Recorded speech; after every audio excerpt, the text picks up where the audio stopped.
All right, this is a daily vlog, and I want to talk about something that I think is important to just make note of for myself, even if nobody sees this video. Is I want to talk about the emergency fund and how it helps me get from one thing to another. And so, I was working in the school system about 6 years, and this past June, I got a call from supervision that they were not going to renew me for the next school year, whatever. I wasn't coming. They were letting me go. They cited budget reasons for that. I say, okay, that's cool. That doesn't look bad. But I didn't think it was cool because I would have thought they would have been more loyal to those who have been there. Fortunately, I was a contractor there. I had no benefits. The companies that I contracted under provided no benefits.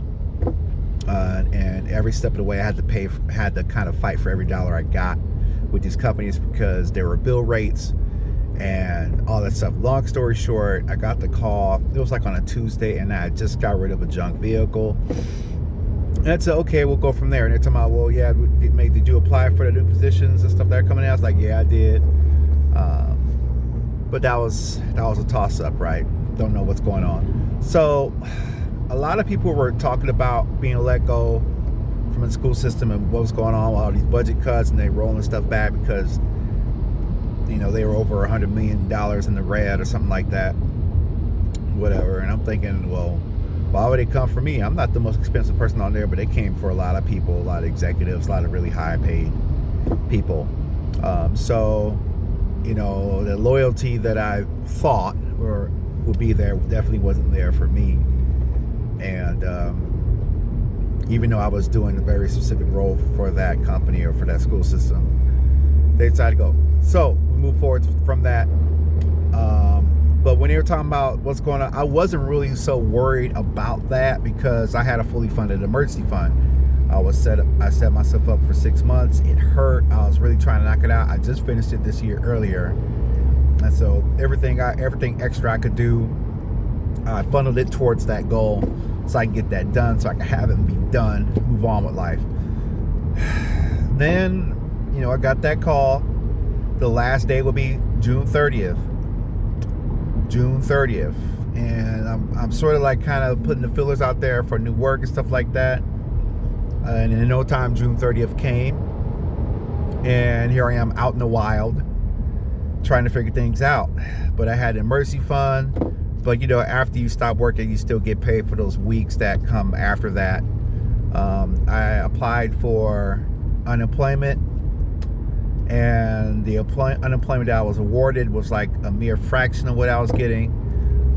To be honest, I did not even withdraw unemployment because it was just such a process with that. I went over to another school district and went to their job fair seeking work. They didn't really have too many opportunities in the field I was trying to get into, but they did have jobs. So worst case worst, you want to work, they got work for you.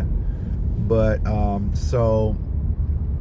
and I was gigging and hustling too, and I was saving up for things. I was saving up for a vacation. I was going to take a vacation, couldn't do that, so I had a seeking fund set aside for that. So I had to tap into that just a little bit. But I did want to take a vacation, even though I had a fully funded emergency fund, because I didn't think that was the wise thing to do. So I didn't do that. July comes around, I'm going to this job fair. There are women passing out because they got us all waiting in this parking deck outside. I finally get inside and I text a guy who I met at the previous job and asked him, hey, you got something? And he replied back very kindly. He replied back to me, and that day when I got home from the job fair, feeling a little bit deflated, I went and applied for that job. And I was like, okay, I did that, got the resume tailored to that. Not too much later, I did get a call for a preliminary phone call, which was cool. Wasn't expecting that. I was like, oh wow, that's progress, that's a callback. And the previous company I was working for, I wasn't actually fired, but I wasn't really employed to as well. So I guess once the school didn't want to pay for me anymore, they didn't have nothing for me either. But as far as financially, goes, I was all right. Everything stayed on. The lifestyle didn't change because I actually saved up for more than what I needed. And so, I get that call back, and then it takes time for them to come back. Now I'm locking in on this job, and it probably wasn't been the wisest thing, but I was locking in on this job that it gave me the call back because I thought that might be a good fit.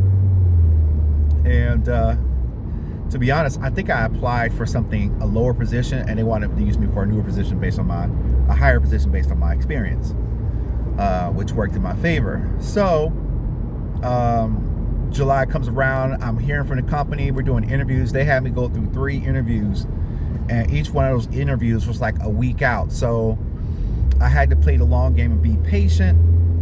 While I did like having more time on my hands, I was still very cautious about my future because I was dealing with a lot of uncertainty. And that's the thing about an emergency fund, is that you may be okay financially, but there's a lot of emotional fallout that comes from being let go like that from somewhere that you were loyal to, you were showing up for, and going through a lot of trouble for they don't know about.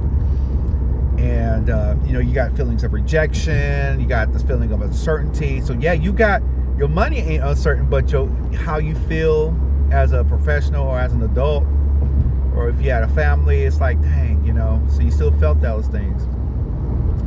So, I'm dealing with this new company, but they work on a week by week basis. So, and I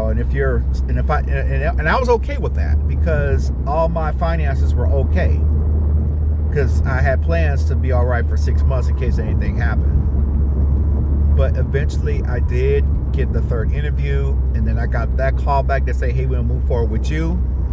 All right, boom. So that was about 2 months in, and I started this new job in September. Actually, I started like in August, like the end of August. And so I was able to work, and I was like, well, let me see how this check look, because there's always these deductions and all that stuff. But now I have a job with benefits, with pre-tax benefits, other stuff I won't talk about. But having an emergency fund was able to keep me in a position to be able to get to this job without feeling pressured or feeling like desperate. I believe there's some divine intervention there, and it really worked in my favor. And it was thankfully that's the thing about an emergency fund, it buys you time in times of uncertainty. And so now I have and I have to say it, I don't want to judge I don't like making conclusions too quickly. I like to take my time, but I think that this is better. Financially, I think it's better. Benefits better. I actually have a grown-up job with actual benefits, which says a lot about the company who employs you, because these other companies, they just want to fill seats to serve a purpose so that they can make money, right? So they're doing that, and probably this company's doing that too. But at least there's more that I get from the table for being here. There's more that I get from the table. What's interesting is, the last supervisor was talking to me about, called and say, hey, they might have a position and stuff like that. I'm like, well, I'm about to get into this new thing here. I need to know what's up. But what's puzzling to me is, why'd y'all let me go in the first place? And it was just such a disconnect. It's not an environment that I miss.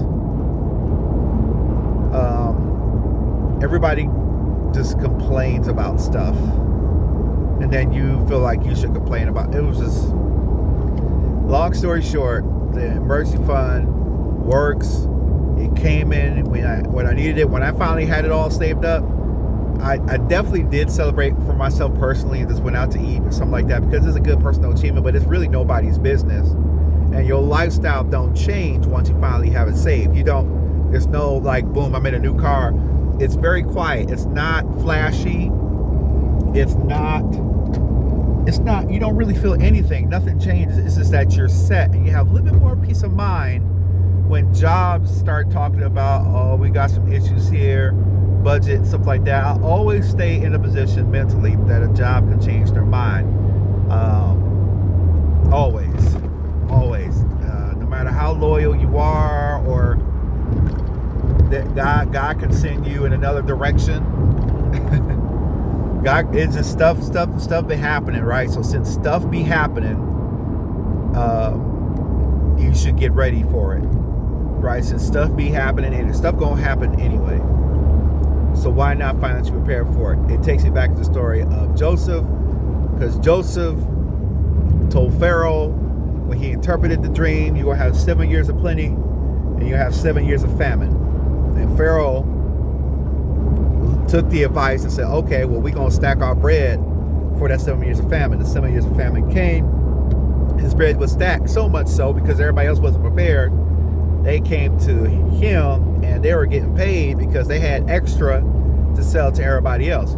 Well, famines come, and so it is my job right now to prepare for another famine. I'm just going to be will with that. That's just a stance. My stance, my personal stance for my household or for what family I should ever lead is that we are going to be prepared for financial famines. How do we do that? We got to make sacrifices, meaning that I can't buy that nice plane ticket to Puerto Rico. I can't buy that nice new vehicle that I want to get because I want to be prepared. It's not sexy. It's not get rich quick. It's not even the best financial plan to increase wealth, but it does give you a good, it keeps you in a good stance to be a good provider when you don't have a job. And it puts you in a good stance to be able to take care of yourself when stuff happens, because stuff be happening, cars break down. You just don't know, right? So that's what I did. So I hope that helps. That's just my testimony. I finally landed on the other side of this situation with this new job versus my previous job. It was a 2-month process. I had to come nobody for no money. I had my stuff sold together. I took a beautiful lady out for her birthday and didn't flinch at the ticket because I had my stuff financially together. But that's a whole nother thing. All right, so with that being said, I'm going to get out of here. Hope you have a good one. This is the Daily Vlog. Get your financials together, and if you do, get yourself an emergency fund. Do what you got to do to make that happen. Work on it some kind of way. You'll be glad you did. All right.